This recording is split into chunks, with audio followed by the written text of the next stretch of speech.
What's going on, everybody? Welcome back to GmiasWorld Podcast, and we're going to be taking a look at the NFC Wildcard games for 2020 and everything that surrounded the Saints and the Vikings.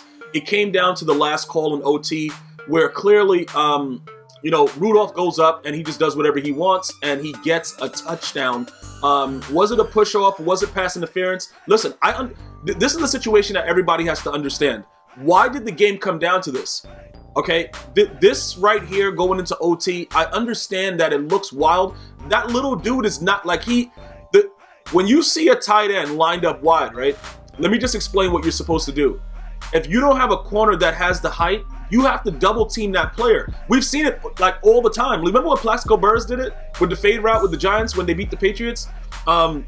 You see it with the height with these receivers or the tight ends or whatever the personnel is. You can't put these little dudes over there and expect them to jump like they're Michael Jordan. They're just not going to be able to do it. And I don't understand why everybody is so surprised about it, because even if he did not push off, let's just say, for instance, he didn't push off and Kirk throws the ball accurately in the air, it's a high ball. What's going to happen? You know what I'm saying? Like, I just don't understand. Everybody, like, where I was watching the game, everybody was like, oh my God, the Saints got done again, got done dirty. I don't know if I watched Drew Brees fumble the ball, right? Late in the game when, it looked like the game was over, but then the Vikings went with a 3-and-out, they punted the ball, whatever. But there were certain things and certain drives that could have turned it the other way. It wasn't like everything was just geared for the Vikings to win the game. And the Vikings pretty much did dominate the game in its entirety. It went to overtime because, obviously Drew Brees gets his last second shot. The kicker comes in, ice in his veins, they go to OT. But a play like that, you could just write this. Any of us that's listening to this right now can go ahead and just write this play. Because when you see a big guy versus a tiny guy, that guy's going to do whatever he wants. Like, that's just what happens. That's why height is such a major factor when it comes to, skilled positions. You guys remember Calvin Johnson? A lot of you guys, it don't matter what era you're in, you guys remember Calvin Johnson. Calvin Johnson was known for this. He's a 6'5" dude. Matthew Stafford would pull up like, yo, what's good? I'm right here in the red zone. Yo, take this lob right quick. And dudes couldn't do anything to it. Julio Jones, that used to be more, they used to do that with him a lot as well. But I don't know what they'd be doing with the Falcons most of the time, because they don't really give him that delivery the way that the Saints does it for Michael Thomas. If they focused more on Julio Jones the way that, the Saints do with Michael Thomas, Julio Jones will be, he would have broken all the records. I know he broke a lot of them, but he would have broken every single one of them by now. That's just, it's just a different type of thing with the coaching staff or whatever. But looking at this game in its entirety, the Saints got dominated for the entirety of the game.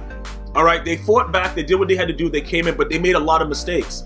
And the reason behind everybody being so shocked is because everybody thought that the Saints were so highly geared offensively that nobody would be able to stop them. Plus, we were looking at the Vikings defense like, they're nothing like they were a couple years ago. The road's open, you know what I'm saying? Xavier Rhodes, that dude's garbage. Like, everybody was looking at it differently, so it was like a shock.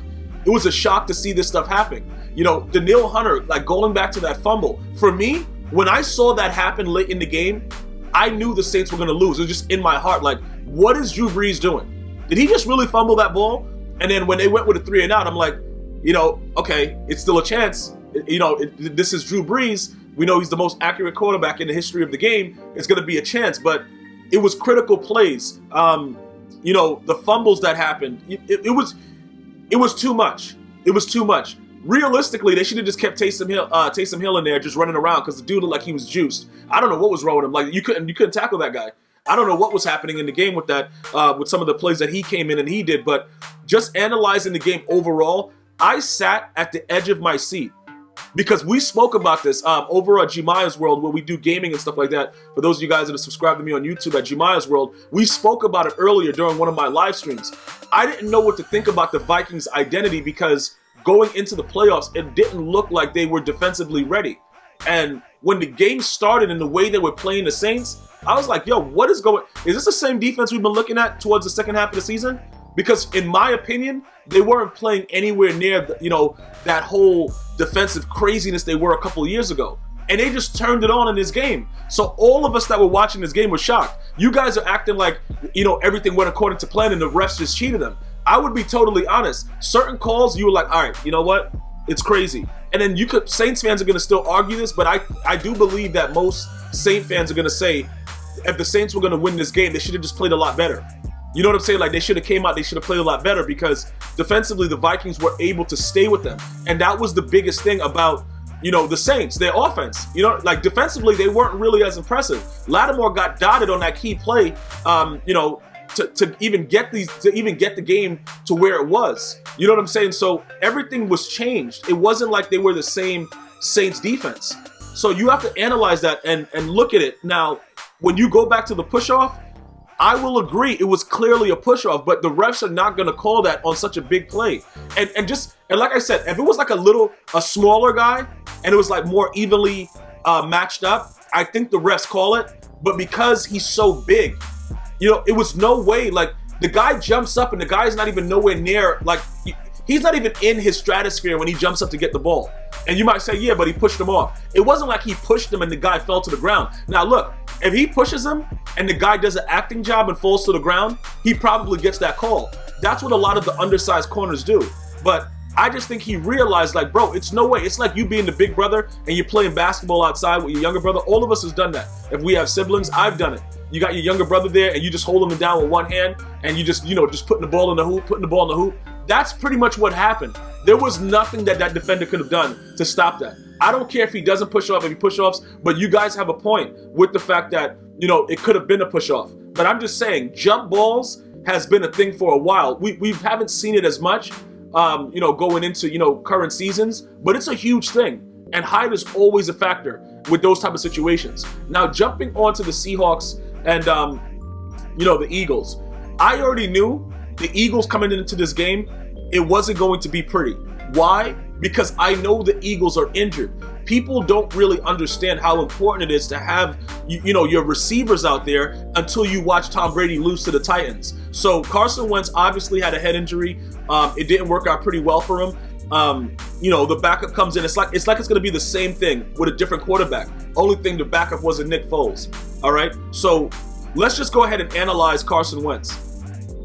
We didn't get to see him in the playoffs last year because, you know, obviously, what was this, MCL, LCL, he tore that, whatever. Nick Foles went out there, did whatever he wanted, you know, a couple years ago. And we saw what the outcome was of that. We saw Nick Foles go to Jacksonville and be an absolute trash can. So we know that Nick Foles only plays good when he's on the Eagles. I just want to point that out to let everybody understand that. Now, let's jump into this right here, okay? Carson Wentz, head injury, you know, questionable to return. We're getting all these news, stuff like that. Backup comes in, it's not working out, bro. All right, Marshawn Lynch had like 7 yards, but he got into the end zone. That was exciting for the Seahawks and their fans. I do still believe that you can't make up for what happened with the whole situation in the Super Bowl. So, you know, I really appreciate Marshawn Lynch going back there and doing the things that he's doing. But for me, Pete Carroll still has to, like, there's no answer for that. You know what I'm saying? Trying to throw a slant in the Super Bowl against the Patriots, it's going to forever haunt the fans. Is that, like, every time I see them try to do that, like bring Marshawn Lynch in for like a, you know, like those type of plays, it really irks me. You know what I'm saying? It's like you're trying to make up for lost time, and it's never going to work, bro. Just leave it alone. Just because that's the reason that they lost to the 49ers in the final game, because they wanted to go in there, they got to delay a game, all that foolishness. But let's just understand. Like, overall, obviously the Seahawks, you know, they're going to take, you know, whatever. It is what it is. They won the game. I think where are they going? They're going to the Packers. We're going to actually go ahead and be able to see what's going to happen. Now, can they beat the Packers? I do believe so. All right. The same way I believe Tennessee is going to give the Ravens a fight, even though it looks like they're well overmatched. The bottom line about this, though, is I didn't expect the Eagles to win, and they went out and they did exactly what I thought they would do. Now, I didn't think that Carson Wentz would get hurt in the game. It was very unfortunate for that to happen, but I didn't think that they would win the game simply because it's too many injuries, bro. The dude, like, you had to, what's his tight end? Yo, Zach Ertz bruised ribs. He had a lacerated kidney. It was blood in his urine. Like, bro, it's too many injuries. I don't fault the Eagles for this because you can't win with nobody, and not even the greatest quarterback ever could. So I don't expect that. We have to see what happens going forward with Carson Wentz. It was very unfortunate the way that this turned out, but that's what the playoffs do. That's what a full, long season of the NFL does, and it's history now.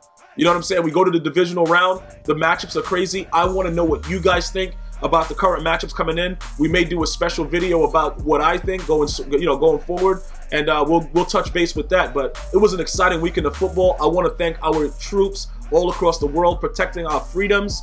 And I'm going to see you guys and girls next week. You enjoy your day. One love, y'all.